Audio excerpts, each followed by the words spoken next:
avoir du caractère, être capable de devenir solide comme le roc. Parce que quand vous voulez accomplir de grandes œuvres, il faut que vous ayez le caractère qui va avec. Alléluia. Vous savez, une chose est de parler, une autre chose est de permettre à ce que ces paroles soient en adéquation avec ce que, ou du moins les actions que nous avons, que nous posons, soient en adéquation avec ce que nous disons. Alors, la question, elle est simple. Est-ce que vos paroles et vos actes concordent en toutes circonstances? C'est une question simple, mais il faut que nous puissions nous la poser. Est-ce que ce que tu dis et ce que tu fais sont en adéquation? Est-ce que ce que tu dis et ce que tu t'apprêtes à faire concordent en toutes circonstances, favorable ou non? Est-ce que ce que ta parole ou ta bouche dit, est-ce que tes actes suivent? Ça, c'est une question. Alléluia. C'est la raison pour laquelle il faut que nous comprenions que le caractère n'est pas quelque chose qui est donné à tout le monde. Ça s'apprend, ça se cultive. Ça, nous nous éduquons dans le caractère. Alléluia. Nous nous éduquons dans le caractère. Ça veut dire que quand quelqu'un fait une promesse, est-ce qu'il la tient? Est-ce que quand tu fais une promesse, est-ce que tu la tiens? Ça, c'est l'épine dorsale même du caractère. Alléluia. Le caractère. Voilà quelque chose de très important pour quelqu'un qui veut accomplir de grandes œuvres. Alléluia. Quand vous voyez la façon dont une personne fait face aux circonstances de la vie, vous pouvez déterminer assez rapidement quel est son caractère.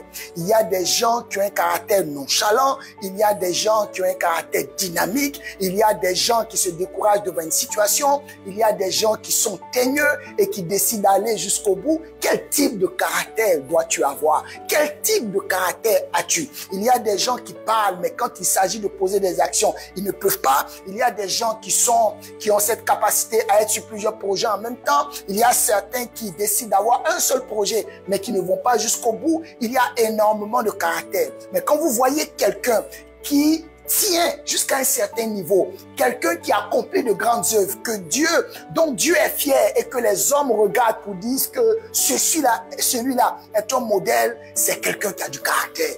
C'est quelqu'un qui a de la poire. C'est quelqu'un qui ne s'agite pas de gauche à droite. Alléluia. Vous voyez, il va arriver des moments dans la vie d'un enfant de Dieu, dans la vie d'un homme en général, il va connaître des crises. Il va connaître des crises. Et vous voyez que les crises ne forment pas nécessairement le caractère, mais ça le révèle. Quand vous voyez quelqu'un qui est face à l'argent, sa manière de réagir face à l'argent, vous pouvez identifier son caractère. Quand vous voyez quelqu'un qui est dans une certaine position de confort et vous voyez son attitude vis-à-vis du confort, vous pouvez déterminer son caractère. Donc quand Dieu prend le soin d'envoyer quelqu'un travailler pour lui, pour que cette personne représente son nom et son royaume, Dieu prend le soin de bâtir son caractère. Dieu prend le soin d'habiller cette personne. La Bible dit dans Matthieu le chapitre 12, Dieu qui parle par rapport à Jésus, il dit, voici mon serviteur que j'ai choisi, en qui j'ai mis toute mon affection. Mais pour que le Père ait le temps de dire de Jésus que voici mon serviteur que j'ai choisi. Ça veut dire que lui là, quand vous le voyez, c'est mon empreinte qu'il a. Quand vous le voyez, c'est mon identité qu'il a. Quand vous le voyez, c'est mon caractère qu'il dégage. Quand vous le voyez, c'est moi que vous voyez. Mais quand Dieu prend le temps de pointer le doigt d'une personne ou de pointer le doigt à quelqu'un pour dire voici mon serviteur, c'est que Dieu est sûr à 98% que cette personne, quels qu'en soient les vents qui vont souffler, cette personne sera en train de chercher Dieu d'abord et de chercher à glorifier Dieu. Quel est le caractère que tu as? Quand vous voyez les hommes qui ont marqué la Bible, ce sont des gens qui avaient du caractère. Je vais attirer votre attention sur un particulièrement qui... Son histoire continue de me marquer parce que ce n'est pas un homme ordinaire. La Bible dit de lui que malgré tout, Dieu a pris le soin de cacher son corps parce que ce n'était pas un homme quelconque. Alléluia. On parle de Moïse. Regardez même sa naissance. Parce qu'il devait accomplir de grandes choses. Dieu prend le soin de s'assurer que sa vie ne va pas se perdre. Alors, sa mère a une idée ingénieuse de le mettre dans une corbeille et de le mettre sur le Nil. Et vous connaissez la suite. Et vous voyez qu'il a été récupéré par la fille de Pharaon Et voilà que ce monsieur-là a été éduqué selon la tradition égyptienne. Il a commencé à travailler jusqu'à ce qu'à un moment, étant à quelques doigts de pouvoir devenir pharaon à la place de celui qui était là, il sent au fond de lui qu'il y a quelque chose qui ne colle pas. Il n'est pas dans sa peau. Il ne se sent pas totalement égyptien et il ne se sent pas totalement israélite. Il ne se sent pas totalement égyptien parce qu'il sent qu'au fond de lui, il a été adopté. Il connaît un peu son histoire, mais il se sent attiré par une autre histoire qui n'est pas la sienne qu'il vit, mais il est attiré par une histoire qui est l'histoire des Juifs. Il sent que ses parents sont juifs, mais il a été éduqué dans un environnement où tout est mis à sa disposition. Alors au fond de lui, il se rend compte que ce n'est pas la vie qu'il doit mener et il sent, il a des étincelles dans son esprit. Il sent, quand il s'approche de ce peuple-là, bien qu'il soit esclave, il sent que le sang est en train de communiquer. Il sent une communication du sang. Et là, il est dans une position où il est un peu embêté. Mais mes amis, il y a certains là qui, dans cet état de confort, ne font pas le pas qu'il faut. Dans cet état de confort, décident de rester dans cet état de confort. Il y a des gens qui 15 ans, 16 ans, 20 ans sont dans le même décor. Il y a des gens qui sont dans le même chemin. Il y a des gens qui ont maintenu leur routine pendant 15 ans, 20 ans. Il y a des gens qui ne veulent pas sortir des sentiers battus.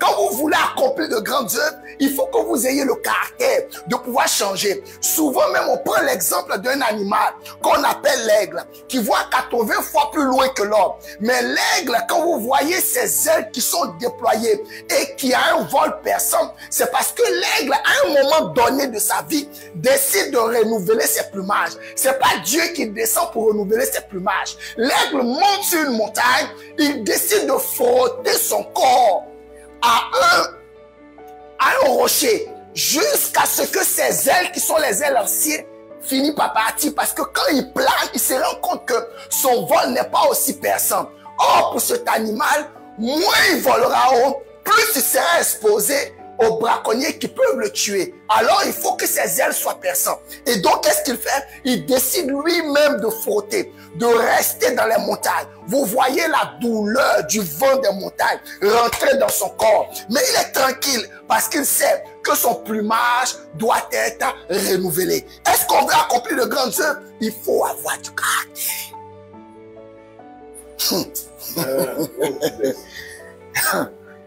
Il faut avoir du caractère. Et Moïse en avait. Et quand vous regardez la vie de cet homme, regardez, il cherche à séparer, et puis vous connaissez l'histoire très bien.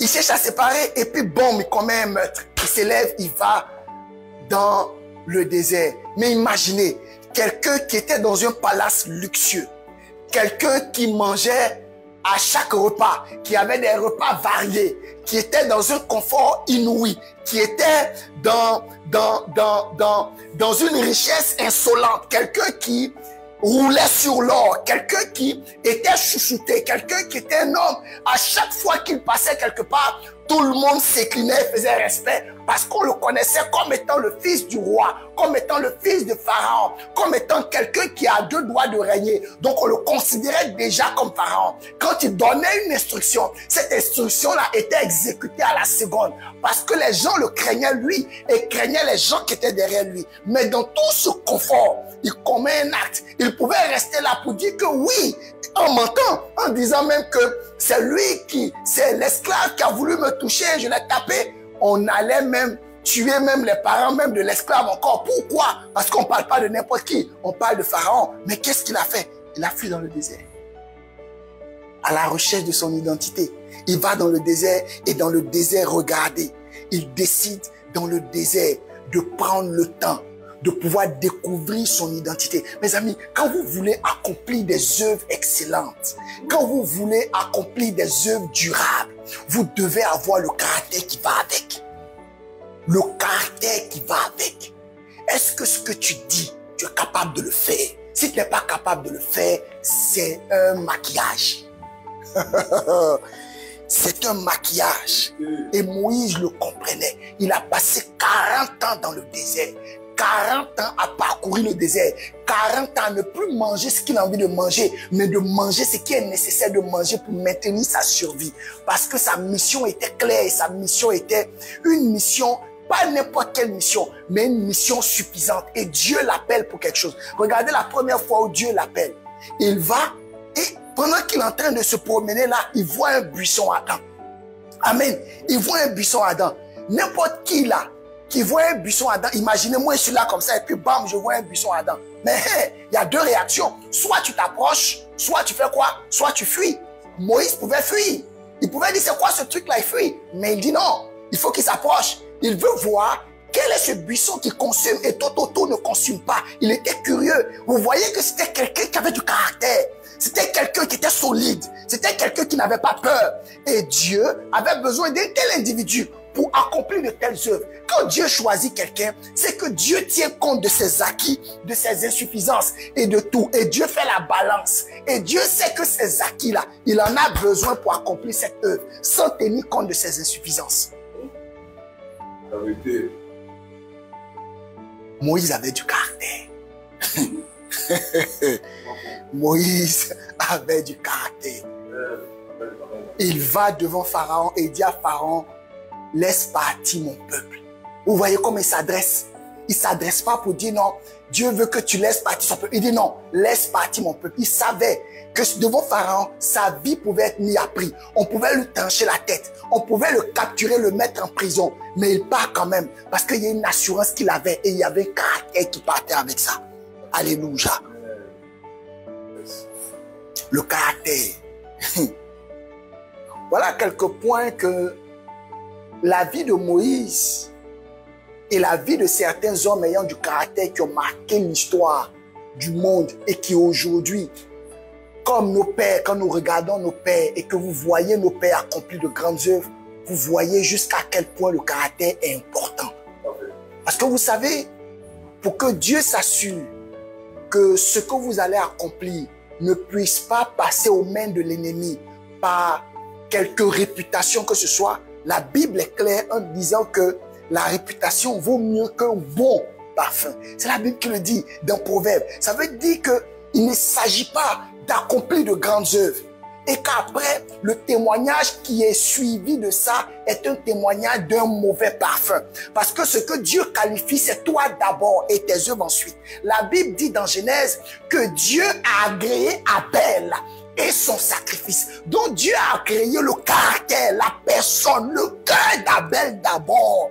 Et ensuite, ce qui sort de lui va être bien. La Bible dit que d'une même source ne peut pas sortir de l'eau douce et de l'eau amère.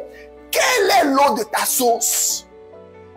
Quelle est l'eau de ta source? La Bible dit d'une même source. La source n'a pas produit de l'eau amère et de l'eau douce. Non, c'est soit de l'eau amère, soit de l'eau douce. Quelle est la source ou l'eau qui sort de ta source? Tout le monde peut dire, j'aime Dieu, j'ai fait ça. Mais et dans les actes au quotidien, est-ce que le lundi, Dieu sent que tu l'aimes? Est-ce que le mardi, quand tu es devant une situation difficile, est-ce que tu peux continuer encore à prier pour dire à Dieu, je continue d'espérer en toi? Est-ce que le mercredi, quand tu es devant une situation de crise financière, est-ce que tu dis, Seigneur, je continue de te célébrer et je veux continuer à avancer? Quand les circonstances de la vie sont en train de te clouer au pilori, en plein jeudi, est-ce que tu es capable de lever la voix avec le peu de force que tu as pour dire à Dieu, toi et moi, je continue de t'aimer et je vais quand même. Est-ce que le vendredi, malgré toutes les occupations et la fatigue que tu as, est-ce que tu peux continuer encore à dire à Dieu, je t'ai donné rendez-vous, je veux honorer mon rendez-vous en étant là? Est-ce que dimanche, malgré tout, malgré que le sommeil, la fatigue, on comprend, la semaine a été difficile, est-ce que tu viens quand même louer le Seigneur? Ça, c'est avoir du caractère. Vous savez, une chose qu'il faut savoir sur le caractère, c'est que le caractère représente bien plus que des simples mots. Non, c'est pas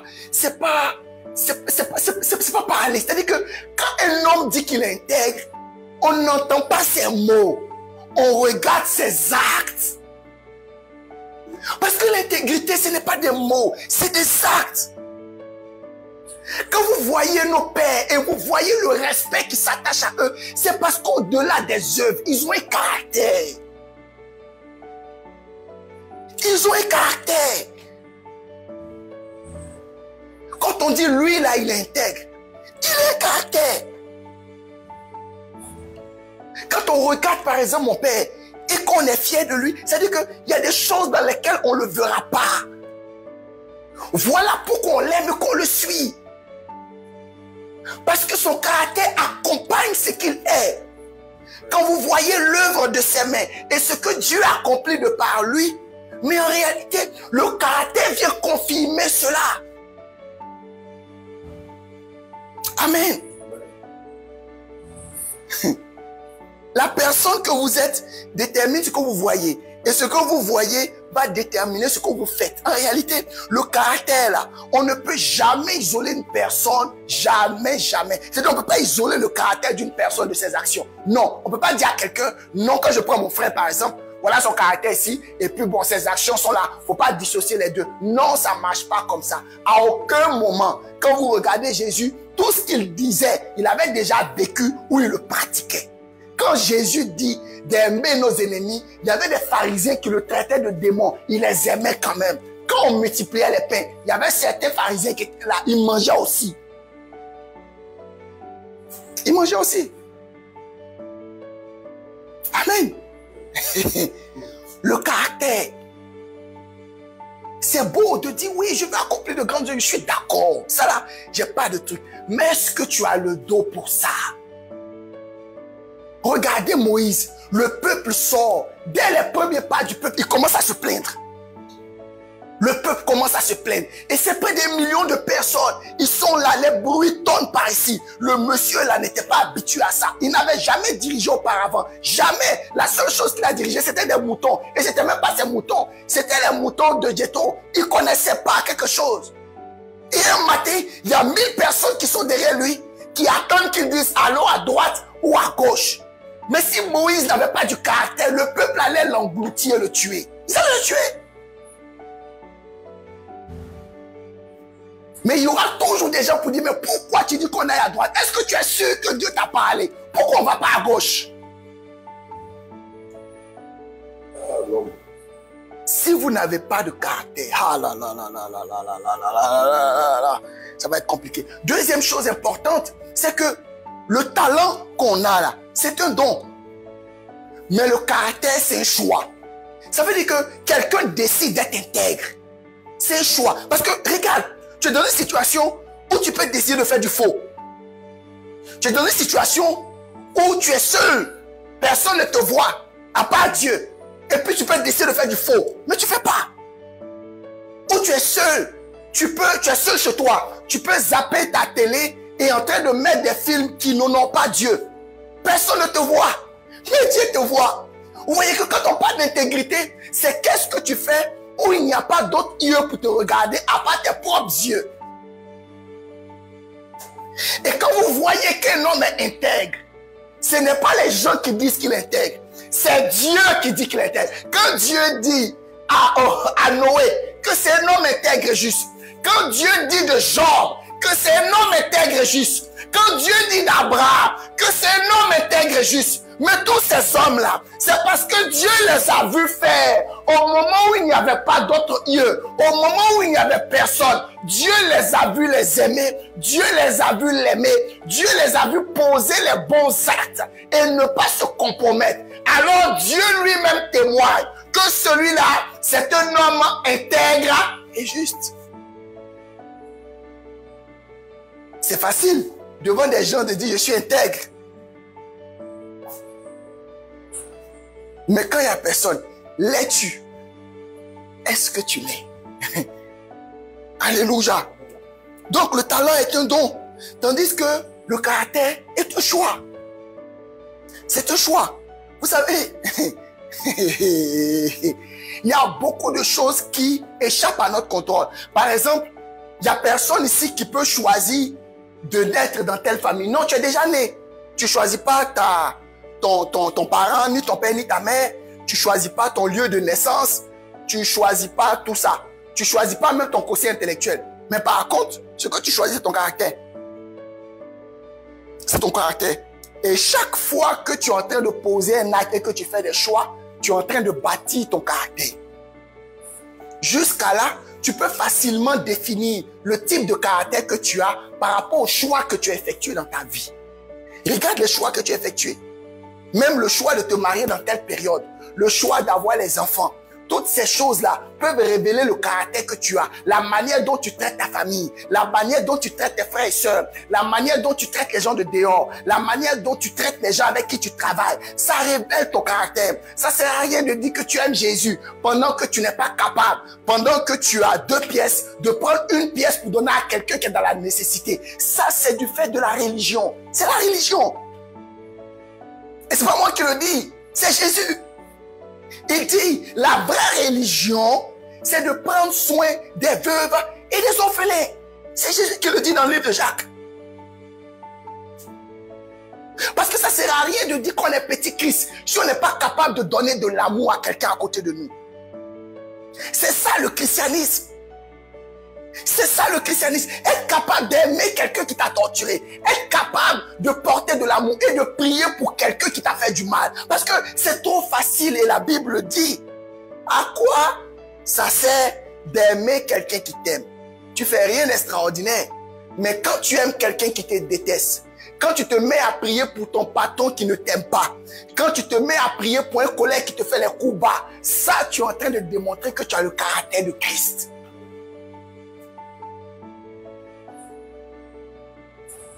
Ce monde-là a besoin de nous voir autrement. Les gens avec qui tu travailles ont besoin de te voir autrement. Si tes enfants ne te voient pas comme tu le dis, parce que c'est facile de venir dire devant les gens que tu es, mais si tes enfants ne le témoignent pas, si ton épouse ne le témoigne pas, il y a problème. Si ton époux, ton conjoint ne le confirme pas, il y a problème. Parce que tu ne peux pas avoir 2 identités, non. Tu ne peux pas être un homme d'église ou une femme d'église et puis tu as une autre femme à la maison ou tu as un autre homme au travail. Non.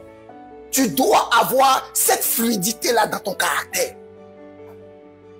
N'importe qui comprend, il doit dire ça de toi. Ça peut être quelque chose qui est mauvais, mais au moins tu sais que c'est ça et tu peux être capable de corriger. Mais ne sois pas double. Aujourd'hui, le problème qu'on a, c'est qu'on a beaucoup de gens qui sont doubles. On les voit à l'église, ils sont bien. Mais quand on sort du contexte de l'église, c'est mais la débandade. Tu te demandes, mais est-ce que c'est la sœur là? Est-ce que c'est elle? Est-ce que c'est le frère là? Tu vois ce que le frère écoute. Tu vois ce que la sœur mange. Tu vois ses compagnies. Tu vois sa manière de se vêtir. Mais tu te poses des questions. On veut accomplir de grandes œuvres. Je suis totalement d'accord. Et je suis le premier qui le veut. Mais il faut que notre caractère suive. Il faut connaître le caractère. Quand vous prenez Jésus, vous le remuez de gauche à droite, de droite à gauche. Vous le prenez comme vous le voulez. Vous le déposez à tout moment. Jesus is the same.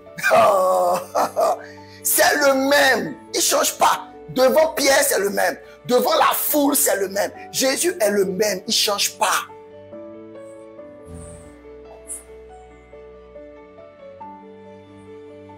Alléluia. Troisième chose importante dans le caractère, c'est que le caractère est un gage de succès durable auprès de n'importe qui. Le caractère est un gage de succès durable. Aujourd'hui, vous regardez là. Quand vous voyez aujourd'hui 2 personnes qui sont ensemble, et puis un matin, ils ne sont plus ensemble, vous allez fouiller. Ça n'a rien à voir avec, non, il n'y a pas l'argent. Non, c'est une histoire de caractère. La personne qui était hier a changé son caractère. Vous voyez que quand quelqu'un a un caractère qui est modulable, qui a un caractère qui est changeant, et qu'on n'arrive pas à la maîtriser, il y a problème finalement qui va arriver. Et c'est comme ça que ça fonctionne. Tous ceux que vous voyez qui accomplissent de grandes œuvres là, ce sont des gens qui sont fiables. Quand on parle d'avoir du caractère, c'est être fiable. Est-ce que tu es fiable? Est-ce que tu es fiable? Avant d'arriver chez Dieu, là, qu'on ne voit pas, là, les gens qui sont autour de toi, là, est-ce qu'ils peuvent se confier à toi? Est-ce qu'ils peuvent te faire confiance? Parce que c'est par là qu'il faut commencer. Si tu es incapable d'avoir un caractère cohérent, tu dis une chose et tu fais autre chose. Mais les gens autour de toi ne te feront pas confiance. N'attends pas que Dieu, lui, qui est là-bas, là, il te fasse confiance. Regarde ton caractère devant l'argent. Regarde. Regarde ta manière. Quand tu as l'argent, c'est terminé. C'est-à-dire que tu es insaisissable. Ton caractère change. Ta manière de parler change. C'est-à-dire que tu es là en train de faire des petits trucs pour une histoire d'argent. Et souvent, mais c'est même pas beaucoup. Mais regarde, c'est-à-dire que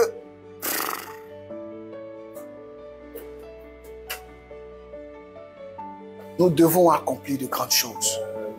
Nous devons accomplir de grandes choses. Nous devons accomplir de grandes choses. Nous devons accomplir de grandes choses. Et pour ça, ayons le caractère qui va avec. Amen. Amen. Vous savez, il n'y a personne qui peut outrepasser son caractère. Il n'y a pas. Il n'y a pas quelqu'un. Il n'y a pas quelqu'un qui peut outrepasser son caractère. Il n'y en a pas. Il n'y en a pas. Il n'y en a pas. Toute personne que vous voyez qui veut avoir du succès ne peut pas outrepasser son caractère. Ne peut pas. Vous voyez, quand vous voyez une personne hier qui était talentueuse, qui un matin s'effondre, après avoir eu un certain degré de succès, mais attends, c'est quoi la clé? C'est le caractère. C'est le caractère. C'est le caractère. Regardez, quand vous prenez quelques stars d'Hollywood là, qui hier étaient des gens qui étaient adulés et qui aujourd'hui vivent comme des trous dans un rat ou des rats dans un trou. Des gens qui aujourd'hui sont obligés de friser les bords, ne serait-ce que pour se faire entendre. Entendre, c'était les gens qui étaient adulés hier. Mais à votre avis, c'est quoi le truc? C'est le caractère. Regardez. Checkez.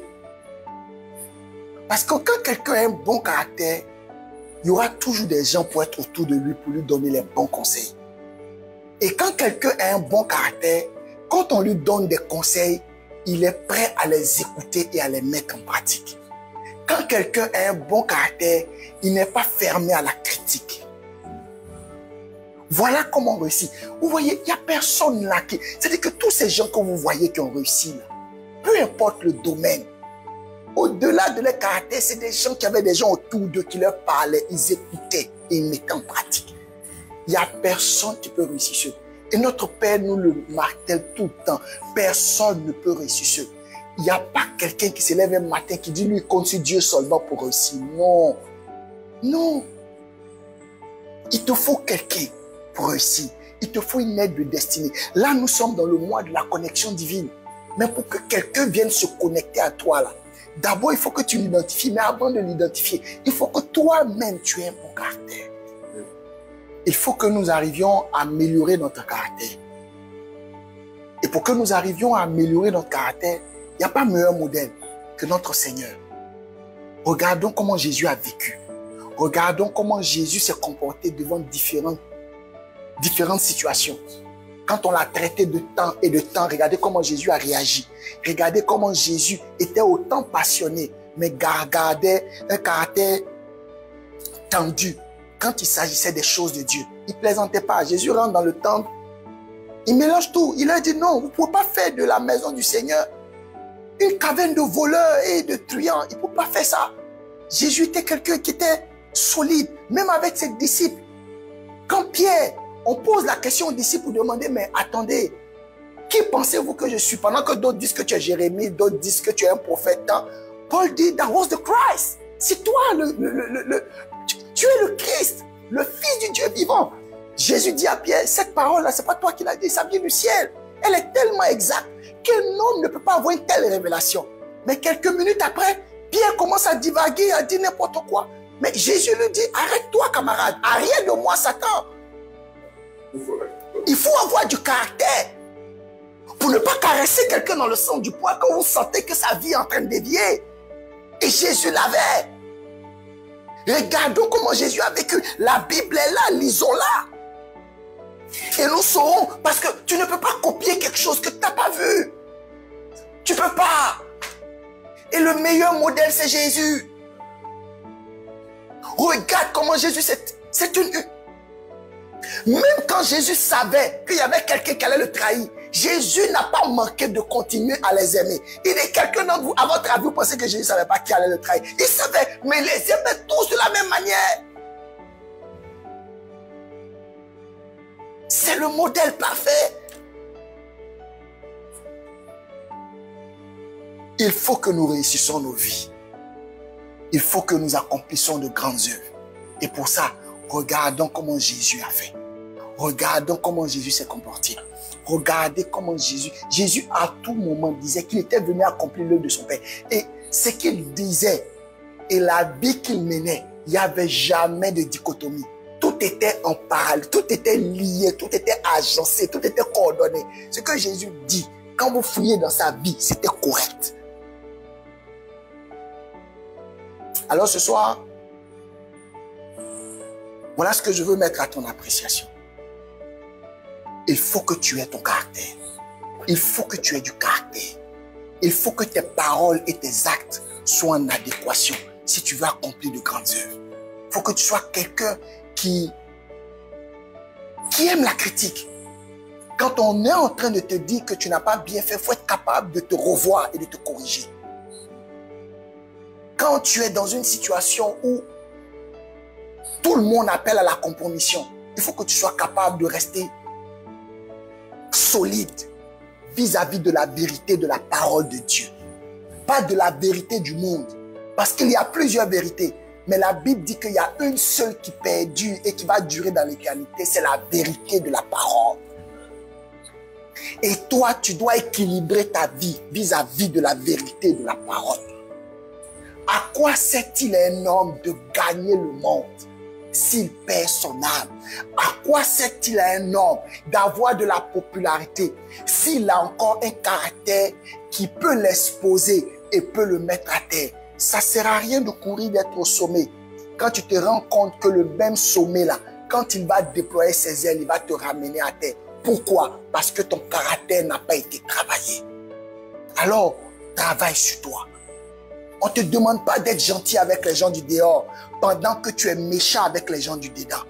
À quoi ça sert de dire aux gens du dehors que tu as de l'argent que tu partages pendant que tu n'as même pas été capable de donner de l'argent chez toi à la maison pour manger? Ça ne sert à rien de bien te vêtir pendant que chez toi, personne ne se vêtit correctement. Ça ne sert à rien d'être dans un environnement où c'est toi seul qu'on voit. Tu es capable de drainer les autres en faisant qu'au lieu que ça soit toi qu'on voit, on voit aussi les autres. Ça, c'est avoir du caractère.